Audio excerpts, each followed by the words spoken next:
Hello दोस्तों, स्वागत है आप लोगों हमारे चैनल कार्टून फ्रिक्स में। दोस्तों आज हम लोग बात करने वाले हैं गोस्ट राइडर के बारे में, मगर कोई ऐसा वैसा गोस्ट राइडर नहीं, गोस्ट राइडर 2099 के बारे में। एक ऐसा फ्यूचरिस्टिक गोस्ट राइडर जिसके हाथों में एक फ्लेमिंग चेनसॉ लगी हुई है और हेलफायर के आग में तपता वो चेनसॉ दुश्मनों को बहुत ही बारीकी से काट देता है। और एक गोस्ट राइडर बहुत ही ज्यादा बैड एस है जिसका असली नाम है केंशिरो कॉक्रेन। और इस घोस्ट राइडर को पहली बार देखा गया था साल 1994 के मई में निकली घोस्ट राइडर 2099 कॉमिक की इशू 1 में, और इसे आखिरी बार देखा गया था इशू 25 में जो निकली थी 1996 में। मतलब इस घोस्ट राइडर 2099 का 25 इशूज की एक सीरीज है। मगर इस वीडियो में आज हम लोग बात करेंगे सिर्फ इसके ओरिजिन और पावर्स के बारे में। हाँ, पता है कि मेरी ये वीडियो काफी लेट आ रही है क्योंकि पता ही है नवरात्रि और दुर्गा पूजा के वजह से मतलब थोड़े से इश्यूज है, हर तरफ बॉक्स बज रहा है, तो मुझे रिकॉर्ड करने का मौका नहीं मिल रहा था। और इस वीडियो को आखिर तक जरूर देखिएगा क्योंकि इस वीडियो में आपको जॉनी ब्लेज भी दिखने वाले हैं, क्योंकि जॉनी ब्लेज ही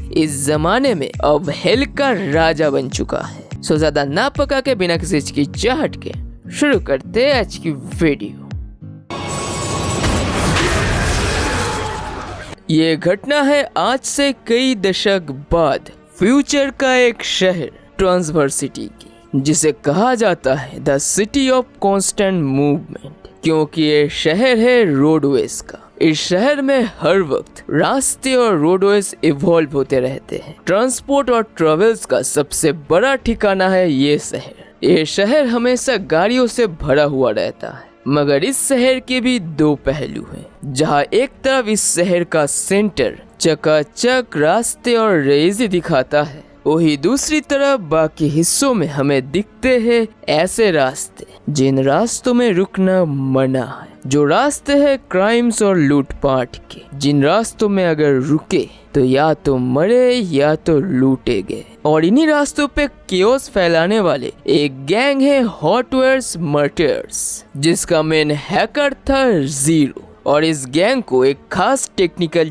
चीज की ट्रांसपोर्ट या शिपिंग की खबर मिली थी और वो सब तुरंत पहुंच जाते हैं उसको लूटने। वो लोग पहले एक मिसाइल मार के उस ट्रांसपोर्ट ट्रक को रोकते हैं और फिर वो चारों गैंग मेंबर्स उस ट्रक के अंदर जाते हैं और जीरो सिक्योरिटी सिस्टम को हैक करने के लिए अंदर जाके अपने एक डिवाइस के जरिए अपने कॉन्शियसनेस को उनके सिक्योरिटी सिस्टम के अंदर घुसाता है। और इस तरफ बाहर गैंग के बाकी 3 मेंबर्स पावर सेल्स को ढूंढने के लिए अपना अपना काम बांट लेते हैं और जीरो कुछ ही देर के अंदर सिक्योरिटी सिस्टम को हैक करके पावर सेल्स का दरवाजा खोल देता है और तुरंत वेयरवुल्फ और 2600 अंदर जाते हैं। मगर अंदर उनके लिए एक सरप्राइज बैठा हुआ था, क्योंकि अंदर कोई पावर सेल्स थे ही नहीं। उसके जगह पे वहाँ पे एक वार्डबॉट एंड्रॉयड बैठा हुआ था, जो टीन का डिब्बा उनके कोई काम का नहीं था। और एक्चुअली ये जो अननोन टेक्निकल चीज की शिपिंग हो रही थी, वो खास चीज डिमोनिक्स मोबाइल HQ नाम की एक कंपनी की थी। जिन लोगों को होलोग्राम के जरिए पता चल जाता है कि उनके शिपिंग ट्रक पे लुटेरों का हमला हुआ है और उनके सिक्योरिटी सिस्टम को पूरी तरीके से हैक कर लिया गया है, जो सुन के डिमोनिक्स का सुपरवाइजर हैरान होता है क्योंकि इस शिपिंग के बारे में किसी को कानों कान खबर तक नहीं थी। तो ऐसा कैसे हो सकता है? और कंपनी के एंटी हैकर और टेक्निकल एक्सपर्ट्स के मुताबिक इस शिपिंग को बचाना बहुत ही ज्यादा मुश्किल था, क्योंकि हॉटवेयर्स का हैकर जीरो ने बहुत ही तगड़ा काम किया था। उसने कंपनी के मैलवेयर को हटा के अपना खुद का एक नया मैलवेयर सिक्योरिटी सिस्टम में इंस्टॉल कर दिया था। और क्योंकि अल्टीमेटली वो लोग इस शिपिंग को बचा नहीं पाएंगे और इस शिपिंग की बात बाहर जाने से कंपनी की रेपुटेशन मिट्टी में मिल जाएगी, इसीलिए शिपिंग के सुपरवाइजर इस ट्रक को उड़ाने के लिए सेल्फ डिस्ट्रक्शन को इनिशिएट करने का ऑर्डर देता है, जिससे कि उन गैंग मेंबर्स के साथ साथ सारे सबूत भी खत्म हो जाए। मगर अचानक से वहाँ पे मौजूद कंपनी का security specialist technician and researcher Harrison Cochrane मना करता है और कहता है कोई दूसरा उपाय निकालने के लिए, जो सुन के वो सुपरवाइजर काफी ज्यादा हैरान था। और तभी वो सुपरवाइजर होलोग्राम पर नोटिस करता है कि वो जीरो नाम का हैकर तो हैरिसन का ही बेटा केंशिरो है। और हैरिसन की शक्ल देख के ये बात साफ भी हो जाती है और इससे उस सुपरवाइजर हैरिसन को दो ऑप्शंस देता है, या तो अपने बच्चों को बचाए या तो डिमोनिक्स कलेक्टिव्स को, या तो उसका बेटा या तो उसका कैरियर और इतने सालों की रिसर्च। और क्योंकि हैरिसन को पता था कि अपने बच्चे को चूज करने का मतलब अपने कैरियर के साथ साथ वो लोग हैरिसन को भी खत्म कर देंगे, इसलिए हैरिसन कहता है कि वो लड़का अब और उसका बेटा नहीं है, वो बस एक हैकर है, एक लुटेरा है। और हैरिसन खुद सेल्फ डिस्ट्रक्शन इनिशिएट करने को कहता है और उस तरफ सेल्फ डिस्ट्रक्शन इनिशिएट हो जाता है। और जैसे जीरो को पता चलता है वो तुरंत अपने बाकी तीनों साथियों को कहता है जल्दी से वहां से भाग जाने के लिए, क्योंकि ये जगह सिर्फ 5 सेकंड के अंदर ही ब्लास्ट करने वाली है। और वो तुरंत अपने कॉन्शियसनेस को उन सिक्योरिटी सिस्टम से लॉग आउट करने की कोशिश करता है, मगर कुछ गड़बड़ था, वो लॉग आउट नहीं कर पा रहा था। और इस तरह वेयरवुल्फ और फ्रैंक जल्दी से भाग के अपने बाइक पे बैठते हैं। फ्रैंक पूछता है कि पावर सेल्स कहाँ है और जीरो का क्या होगा, जिसके जवाब में वेयरवुल्फ कहता है कि यहाँ पे कोई पावर सेल नहीं है और जीरो से टाइम के अंदर निकल जाएगा। मगर इन बातचीत में वो लोग देर कर देते हैं और तभी एक बड़े से धमाके के साथ वो पूरा ट्रक उड़ जाता है और सब खत्म हो जाते हैं। और उस तरफ कंपनी का सुपरवाइजर अंदर से टूट चुका हैरिसन को कहता है कि तुमने सही ऑप्शन चूज किया, हालांकि ये घटना तुम्हारे स्कोरबोर्ड पे इफेक्ट तो डालेगा, मगर मैं जितना हो सके ध्यान रखूंगा। जिसके बाद वो तुरंत एक टीम को जल्दी से उस जगह पे भेज के उन मलबों से डिमोनिक्स कलेक्टिव्स को कलेक्ट करने की ऑर्डर देता है और घुटनों पे बैठ के हैरिसन अपने बेटे के लिए रोता है। और इस तरफ होश आने पे जीरो अपने आप को एक अजीब से रियल में पाता है जहाँ उसकी मुलाकात जॉनी ब्लेज से होती है। हाँ, वही जॉनी ब्लेज जो कभी एक जमाने में घोस्ट राइडर हुआ करता था, मगर जीरो को पता नहीं था कि वो कौन है। और वो जॉनी से पूछता है कि इस सिस्टम से लॉग आउट होने का रास्ता कहाँ है, जिसके जवाब में जॉनी ब्लेज जीरो को कहता है कि तुम यहाँ से लॉग आउट नहीं हो सकते बच्चे, क्योंकि तुम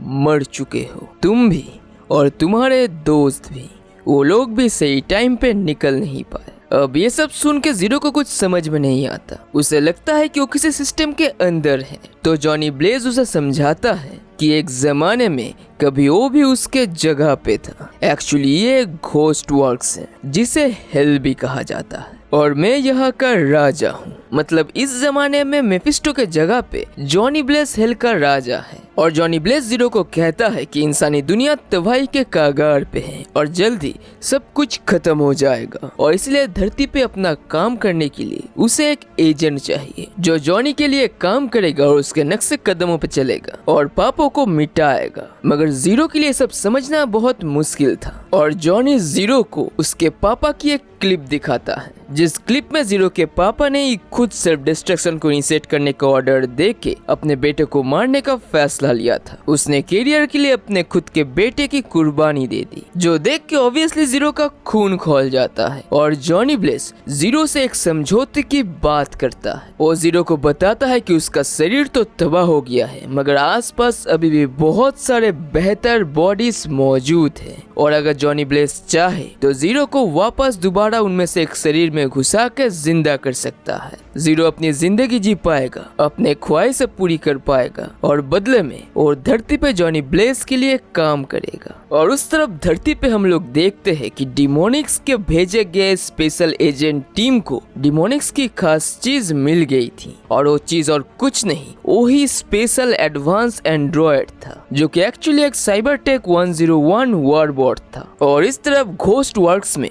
यानी हेल में जीरो के हाँ कहते ही जॉनी ब्लेज तुरंत जीरो के सोल को किसी बॉडी में डाल के उसे दोबारा जिंदा कर देता है और दोबारा जिंदा होते ही जीरो अपने आप को उस एंड्रॉइड के मेटल बॉडी में पाता है जिसके सर और आंखों से हेल फायर निकल रही थी। अब एक तरफ से जीरो जिंदा तो हो गया था, मगर वो ऐसे जिंदा होगा वो उसने सोचा भी नहीं था, क्योंकि अब वो एक साइबॉर्ग बन चुका था और इससे वो काफी ज्यादा फ्रस्ट्रेटेड था। और उसी दौरान आसपास के मौजूद डरे हुए एजेंट्स के गोलियां चलाने पे जीरो का गुस्सा आसमान छू जाता है और उन सभी को मार के उनका एक होवर बाइक लेके वहां से निकल पड़ता है। और उस तरफ डिमोनिक्स के मीटिंग में कंपनी के सारे हेड्स हैरिसन को और भी ज्यादा प्रेशराइज्ड और एब्यूज करते हैं। हैरिसन की अपनी बेटी की कुर्बानी देना उनके लिए काफी नहीं था, उनको हैरिसन को सजा देना था, क्योंकि उनको शक था कि उसी के वजह से ही हर एक इंफॉर्मेशन लीक हुई है और उनको इतना बड़ा नुकसान हुआ है। और इस तरफ जीरो हॉटवेयर मर्टर्स के बेस में अपने गर्लफ्रेंड के पास जाता है और ऑब्वियसली उसकी गर्लफ्रेंड काइली एक फ्लेमिंग एंड्रॉइड को देख के डर जाती है और तुरंत उसके ऊपर अपनी बंदूक टानती है और कहती है तुम जो भी हो यहाँ से चले जाओ। जिसके बाद जीरो उसे समझाता है कि एक्चुअली क्या क्या हुआ और वो खुद उसका बॉयफ्रेंड जीरो है, मगर ये सब कुछ समझना और इनके ऊपर यकीन करना बहुत मुश्किल था और काइली को यकीन होता भी नहीं।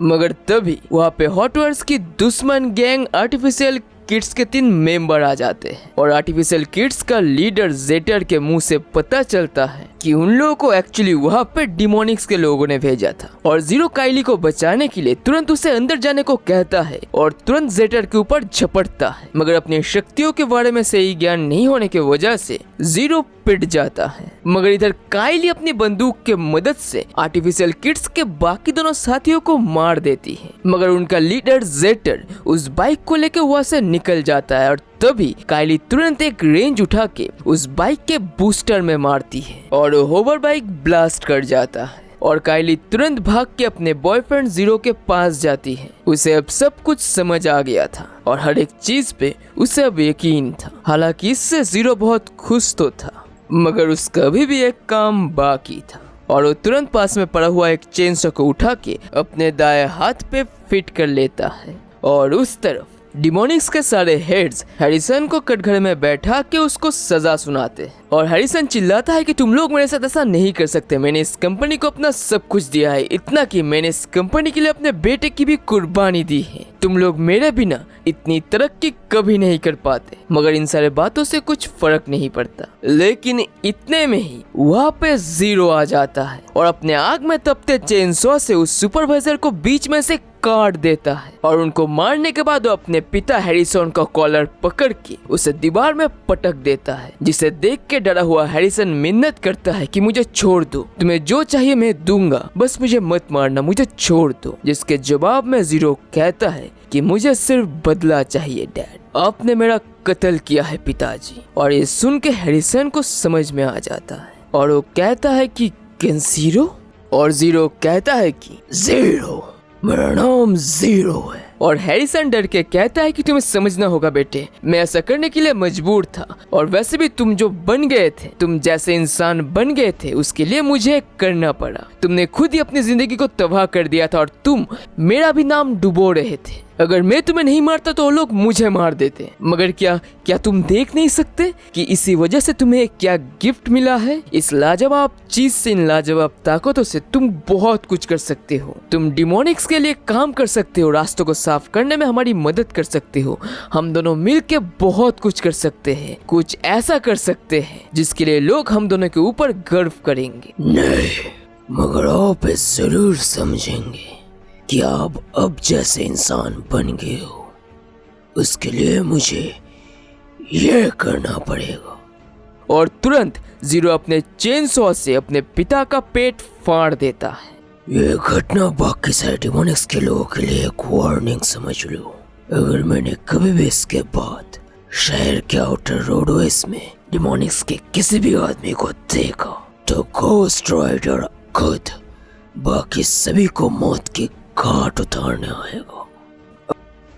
और इतना कहते ही जीरो वहाँ से बाइक लेके निकल जाता है और ऐसे ही केंशिरो नाम का एक बेटा, जीरो नाम का एक हैकर घोस्ट राइडर 2099 बनता है। और अगर पावर्स की बात करें तो इस घोस्ट राइडर के पास अपनी खुद की एक मेटालिक एंड्रॉयड बॉडी है जो एक एंड्रॉयड एडवांस वॉरबॉट है और उसके अंदर अपनी खुद की कुछ स्पेशल एबिलिटीज है। जो बॉडी पूरी तरीके से नैनेट असिस्टेड है। उसके खुद के पास रिजेनरेटिव एबिलिटीज है, वो एनर्जी प्रोजेक्ट कर सकता है, वो स्टेल्थ फील्ड जनरेट कर सकता है। उसके पास दो कॉम्पैक्ट डुअल चेसिंग से, एक डिस्गाइज मोड और दूसरा बल्कि कॉम्बैट मोड। उसके आंखों में माउंटेड लेजर्स हैं, फाइटिंग स्किल्स है और लाजवाब बहुत ही एडवांस हैकिंग और कंप्यूटर स्किल्स है। और साथ ही में एक बैडएस चेन सॉ है जो काफी बेरहमी से मौत की घाट उतारता है। और साथ ही में कहा जाता है कि उसके सर पे जो फ्लेम है वो एक्चुअली उस वॉरबॉट के ही होलोग्राफिक एबिलिटीज की वजह से है।